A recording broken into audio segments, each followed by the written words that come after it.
Мен Маратұлы Ахмат Ыбырай Алтынсарин атындағы мамандандырылған мектеп-гимназия интернатының 5-ші Б сынып оқушысымын.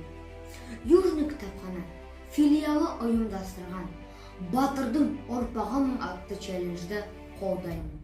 Менің ұлы атам Әмір Хамза ұлы Ғабдол Ғазиз Батыр болған. 1941-45 жылдардағы Ұлы Отан соғысына қатысқан. 1942 жылдың 5 мамырында өз тілегімен майданға аттанған жас жауынгер атам жарты жылдай әскери оқуда болып, сержант атағын алған соң 280-ші атқыштар бригадасының бөлімше командирі ретінде майданға кіреді.